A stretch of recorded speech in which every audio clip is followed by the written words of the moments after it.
Vous souhaitez perdre du poids, affiner votre silhouette, tout simplement vous sentir mieux dans votre corps, vous lever le matin et pouvoir mettre les vêtements qui vous font plaisir, dans lesquels vous vous sentez beau, vous vous sentez mis en valeur et vous vous sentez surtout à l'aise. L'été arrive aussi, peut-être que vous avez envie de pouvoir profiter de l'été dans les meilleures conditions possibles, vous mettre en maillot de bain en étant à l'aise et en vous sentant bien dans votre corps. Donc pour ça, peut-être que vous êtes en train d'essayer de choisir une activité sportive pour vous permettre de perdre du poids, de gommer vos bourrelets disgracieux, ou peut-être que vous vous êtes déjà mis au sport. Mais vous avez peut-être perdu 2-3 kilos au départ et aujourd'hui vous stagnez. Ou alors, en ayant fait du sport, vous n'arrivez même pas à perdre du poids et rien n'a fonctionné. Et en fait, je vais vous expliquer pourquoi. En fait, on peut se dire, mathématiquement, c'est imparable. Il suffit simplement de créer un déficit calorique, c'est-à-dire d'avoir plus de dépenses que d'entrées. C'est-à-dire plus de dépenser que par rapport à ce qu'on va manger pour pouvoir réussir à perdre du poids.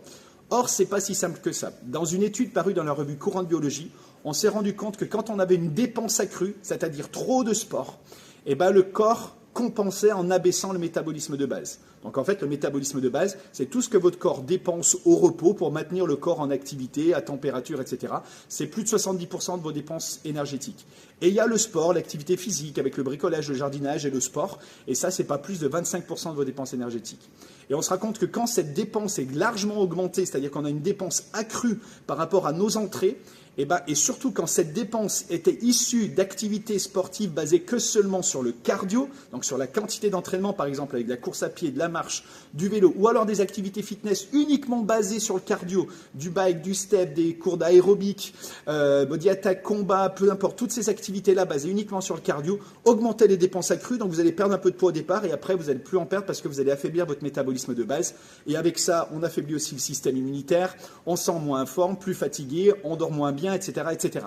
Donc ce qui est important pour perdre du poids, c'est bien ça à comprendre, c'est qu'il faut utiliser en fait des méthodes qui vont vous permettre de booster votre métabolisme de base. Donc choisir les bonnes activités sportives pour ça et tout un ensemble de choses autour qui vont vous aider à booster ce métabolisme pour perdre du poids à court, moyen et à long terme très facilement avec une meilleure santé. Pour ça, il y a 3 choses importantes sur lesquelles on base notre méthode. C'est d'abord avoir une bonne hydratation. Une bonne hydratation booste le métabolisme de base et vous permet de perdre du poids. Donc on regarde, grâce à nos process en fait, de calcul, si votre corps est bien hydraté. Ensuite, la deuxième chose, c'est d'avoir les bonnes activités sportives qui vont booster le métabolisme de base au lieu de le mettre en stress et de le diminuer.